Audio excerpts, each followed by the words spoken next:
নমস্কার বন্ধুরা, আমি সোমা। আরও একটা নতুন ভিডিওতে তোমাদের সবাইকে স্বাগত। চলো দেখে নেওয়া যাক আমার আজকের এই রেসিপিটা। বন্ধুরা, আজ একটা মাছের ডিমের রেসিপি তোমাদের সাথে শেয়ার করব। হাফ কাপ গোবিন্দভোগ চাল আর হাফ কাপ মুসুরির ডাল দিয়ে তৈরি করব মাছের ডিমের একটা দারুণ মজাদার রেসিপি। দুপুরের গরম গরম ভাতের সাথে এই রেসিপিটা খেতে কিন্তু দুর্দান্ত লাগে। তাহলে আর দেরি না করে চলো দেখে নেওয়া যাক আমার আজকের এই রেসিপিটা। আমি এখানে হাফ কাপ মসুর ডাল নিয়েছি। ডালটাকে খুব ভালো করে ধুয়ে 2 ঘন্টা জলে ভিজিয়ে রেখেছিলাম। নিয়েছি হাফ কাপ গোবিন্দভোগ চাল। চালটাকেও খুব ভালো করে ধুয়ে 2 ঘন্টা জলে ভিজিয়ে রেখেছিলাম। গোবিন্দভোগ চালের পরিবর্তে তোমরা নর্মাল আতপ চালও ব্যবহার করতে পারো। এবার একটা গ্রাইন্ডার জারের মধ্যে চাল আর ডালটা জল ঝরিয়ে দিয়ে দিলাম। একদম কিন্তু জল ঝরিয়ে চাল আর ডালটা দিতে হবে। দিয়ে দিলাম 15 থেকে 20 কোয়া রসুন, আর এর সাথে দিয়ে দেব 5-6টা কাঁচা লঙ্কা। তবে ঝালের পরিমাণটা তোমরা নিজেদের স্বাদ অনুযায়ী বাড়িয়ে বা কমিয়ে নিতে পারো। এবার জল ছাড়া একটা পেস্ট বানিয়ে নিয়েছি। দেখতেই পাচ্ছ পেস্টটা কেমন হয়েছে।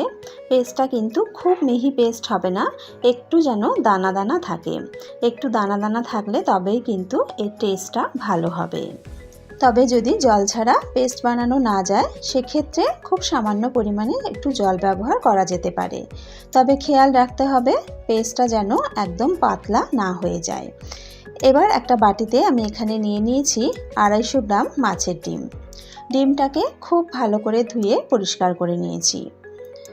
এবার হাত দিয়ে ডিমটাকে একটু ভালো করে মেখে নেব।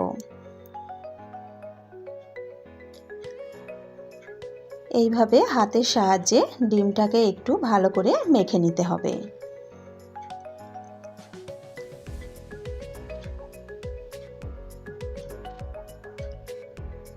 ডিমটাকে কিন্তু আমি হাতের সাহায্যে খুব ভালো করে মেখে নিয়েছি।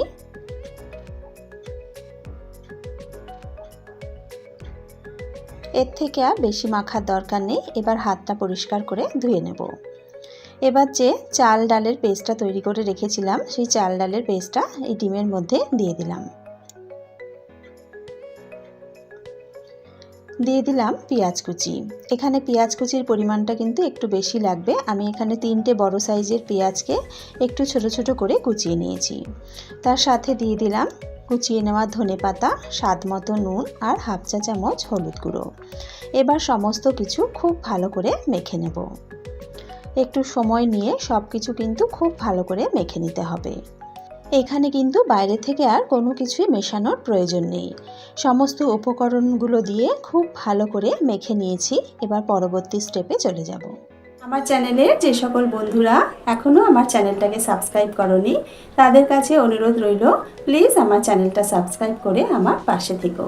তার সাথে সাথে পাশে থাকা বেল আইকনটা প্রেস করে নিও, তাহলে আমি চ্যানেলে যখনই কোনো নতুন রেসিপি আপলোড করব, তার নোটিফিকেশান সবার আগে পৌঁছে যাবে তোমাদের কাছে। এবার একটা কড়া গরম করে তাতে দিয়ে দিলাম তেল। তেলটাকে খুব ভালো করে গরম করে নিয়েছি। এবার এই মিশ্রণ থেকে কিছুটা করে মিশ্রণ নিয়ে এইভাবে বড়ার আকারে দিয়ে দেব। আমি একটু বড়াগুলো বড় বড় সাইজ করেই ভাজছি, তোমরা তোমাদের নিজেদের পছন্দ মতন সাইজে ভেজে নেবে। বেশ কিছু বড়া দিয়ে দিয়েছি। 2 থেকে 3 মিনিট এক পিঠটা হতে দেব। 2-3 মিনিট পর বড়াগুলোকে উল্টে দিচ্ছি। দেখো একটা পিঠ কিন্তু বেশ সুন্দর লালচে রং হয়েছে। বড়াগুলোকে কিন্তু মিডিয়াম আঁচে ভাজতে হবে। খুব বেশি হাই ফ্লেমে ভাজলে কিন্তু ভেতরটা কাঁচা থেকে যাবে আর বাইরেটা খুব তাড়াতাড়ি লাল হয়ে যাবে। তাই মিডিয়াম আঁচে একটু সময় নিয়ে বড়াগুলোকে ভাজতে হবে। সমস্ত বড়াগুলো উল্টে দেওয়ার পর আবারও এই পিঠটা 2-3 মিনিট ভেজে নেব। এই পিঠটাও 2-3 মিনিট মতন ভেজে নিয়েছি। উল্টে পাল্টে বড়াগুলো খুব ভালোভাবে লাল হয়ে আসা পর্যন্ত ভেজে নিতে হবে। দেখো দুটো পিঠ কিন্তু খুব ভালোভাবে লাল করে ভেজে নিয়েছি। এবার বড়াগুলো তুলে নেব। দুটো পিঠ লাল হয়ে আসার পর গ্যাসের ফ্লেমটা একটু বাড়িয়ে বড়াগুলোকে কিন্তু একটু লাল করে ভেজে নিতে হবে। সমস্ত বড়াগুলো ভেজে তুলে নিয়েছি। এবার গ্যাসের ফ্লেমটা কমিয়ে তেলটাকে একটু ঠান্ডা করে নেব। তারপর একই প্রসেসে বাকি বড়াগুলোকেও ভেজে নেব। আমাদের মাছের ডিমের বড়া কিন্তু একদম রেডি।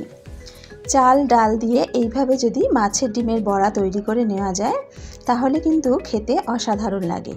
আমরা মাছের ডিমের বড়া সাধারণত বেসন দিয়ে চালের গুঁড়ো দিয়ে তৈরি করে থাকি, তবে যদি এইভাবে চাল ডাল ভিজিয়ে বেটে বড়া তৈরি করা যায় তাহলে কিন্তু এর স্বাদ হয় একদম অন্যরকম।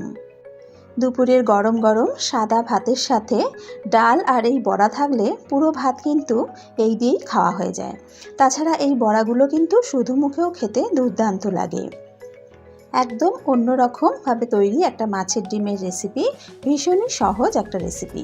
আশা করি আমার আজকের এই রেসিপিটা তোমাদের ভালো লেগেছে। যদি রেসিপিটা ভালো লেগে থাকে তাহলে অবশ্যই কিন্তু রেসিপিটা একবার বাড়িতে ট্রাই করো। আর বাড়িতে ট্রাই করলে খেতে কেমন হয় কমেন্টস করে আমাকে জানাতে কিন্তু ভুলো না। আজকের ভিডিও এখানেই শেষ করছি।